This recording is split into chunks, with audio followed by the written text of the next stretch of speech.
weekend all. I'm Epstein, and here we are on Sunday, the 5th of January, 2025, football day in America. Lots of games on today. And this is your SPDR ETF wrap-up.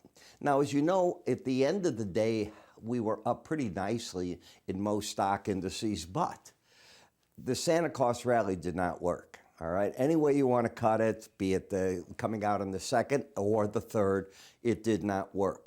We'll see if the other one that I gave you, where the S&P normally rallies from December 17th, and if you come out on the 12th of January, it's produced a profit 14 out of 15 years. But again, these were just little bitty cycle trades. What's more important is the market's very oversold and you got to bounce. That's about it. I wish I could say it's more. Those that are still bullish, like Palantir, they're still on the rally to the upside. I don't know if you were looking over the weekend at the news coming out on Tesla, but there was a lot of news coming out on it. I saw one analyst, $160 a share. I'm seeing others coming out looking for $360, yet the market's over that price right now.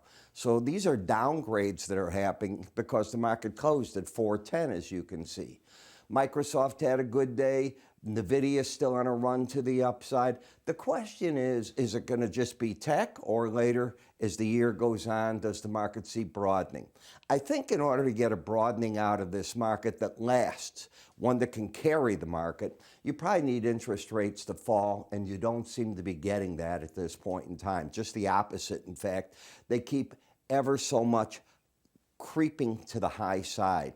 Now, we're going to get a lot of data on jobs. I can't imagine they're going to be weak for the month of December. I could be very wrong on that, but I anticipate strong jobs numbers. Strong job numbers often lead to strong CPI, PPI, and the like. So I think you want to pay attention to all that. Want to remind everybody, I was going to end my New Year's course sale Saturday. We had our own issues. I couldn't get out my reports Friday night. We had to do some upgrades on computers, so I'm going to extend it until Monday.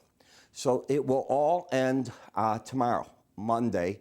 So take advantage if you want to get it. Again, if you buy my core charting course, you can choose a free Bollinger Band or outside day course. Instead of it being $5.99, it's $2.99. And as you know, these courses by themselves are $120 a piece if you look on our website. Then I throw in the charting software, another $100 value for 30 days. Then I throw in to make sure you get my research, be it if you got SPDR, I'll throw in the futures. If you got futures, I'll throw in the SPDR, and everybody will get the written update as well. Okay, is that fair enough? Whole value about a $596 discount, all for $299.95. In terms of news that we're going to be getting, let's take a look at that. S&P Global Group will come out with their December service sector PMI, the final one, and that'll come out at 8:45. And on Monday, we're also going to get factory order data for November. It's a little bit later, but it is coming out on Monday. So let's go and take a look. And I was asked to cover Bros, B-R-O-S, Dutch Brothers. And it's the coffee chain. They've done stellar. They've left Starbucks sort of in the dust, but only in terms of a new company and seeing good growth, not, size-wise. But when you look at the market, it's been coming up beautifully. You've got the pattern of higher lows, higher highs. Now you have an outside week to the upside. Do you know how to work with them? That's the outside course that we have. You want to take a look at that. That's a continuation pattern at this point. If the market can hang on, you're well over the 100-week average or over the 18-week average. You don't have the 200 here because it's a new company, so you don't have that many days of weeks of data, is what I should say. When I look at the Bollinger Band, you had hit it. You broke down, as I'd expect, back under it. You're here. If it continues up, next zones could be the $62 mark. But as you can see, this market's on a run to the upside, very strong performance. You have an embedded reading. So in order to be knocked out of the market, the red line has to close under 79. I don't know that I'm keen on buying the market and adding heavy to it after this was under $30 recently, and now you're pushing at 56. So it's almost double, but, it's good company from the looks of it. XRT, I've been looking for a correction as you lost your upside momentum. I think the market's trying to go back to the 18-week average and figure out from there if it wants to stay up or down. In Netflix, the question is, can the market fall further? I question how it's going to act when it opens. Because the market finished near the lows of the week, the way the math works on slow stochastics, it's going to drop right off the bat unless you get a big jump. Therefore, you could be on your way back down to the 802 market. That's $80 from here. That's a 10% break. So I was doing this, going, I don't know. What's going to make it break 10% unless the whole market lets go, which is not something I'm looking for. Will the market rally into the inauguration? Remember, January 20th is now 15 days away. When we get our first trading day, it's 2 weeks. We saw a win for President Trump with Mike Johnson getting the stewardship as Speaker of the House, which is good. He's going to have a packed full set of bills, and he's going to try to go with the idea that the Senate's going to go with the simple majority to pass things. The question is, what can the House get done in order to get something to the Senate? That's what we'll find out. Lower highs, lower lows, but the bias up, and if you lose the embedded reading, then I can look for more on the downside. In China's numbers, still looking low to me. You know, now that we're in January, you're getting closer to when the Chinese will announce whatever they're going to do. The one thing we know they've done is they've changed the perimeters on what they're letting the yuan do. And instead of it being capped out at 7.2, now it's over the 7.3 level. I think they'll keep letting that fall as their way to continue to battle the U.S. with the tariffs. In other words, their goods get cheaper on a relative basis if you're playing in with yuan. However, you'll have to deal with tariffs down the road. I do not expect that President Xi and President Trump are going to get on the phone at the beginning of the year and his presidency and work things out. I've got a big problem believing that. Lower highs, lower lows, still bearish but oversold. Home Depot hasn't done anything. Now the question is, with spring right around the corner, will the home buyers come out of the woodwork? Right now, you don't want to think about Home Depot other than a snowplow.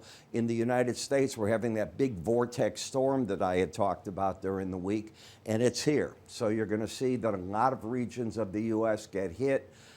People are worried about doing any travel. The city of Chicago is clear at this point. We might get some flurries, maybe a little bit of snow, but it's all south of us and big amounts. It's supposed to cause a lot of problems, air travel and the like. But as I come back here, that holds this back, in my opinion.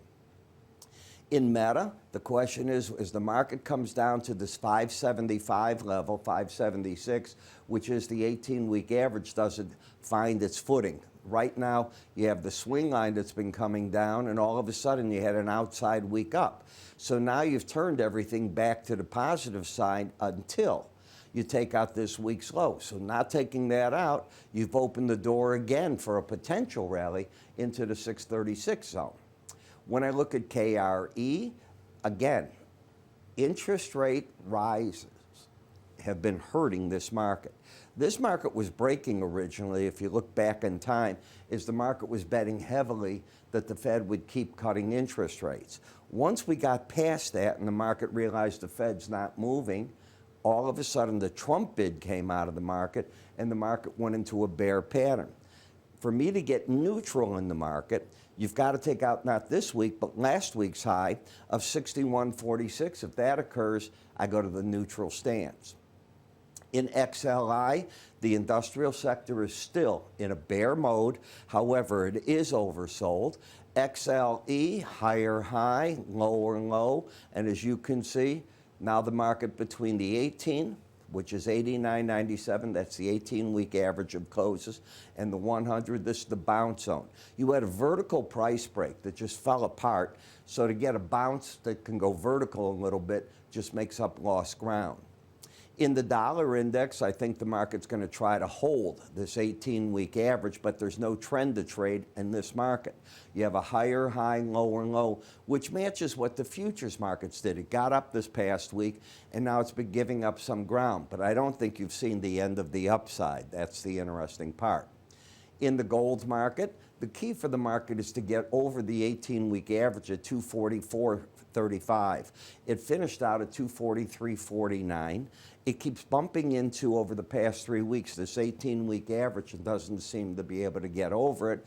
And in the copper market, until China does something, this is the canary in the mine for world economy. And as long as it keeps going down, I stay bearish. In order for the market to do better, and it's in a zone where it should try to hold, you've got the 100 and the 200 week in the Bollinger Band, we need to start getting back over the 39.64 level on a weekly basis, and that would negate the downtrend. It wouldn't start an uptrend, but it would negate the downtrend.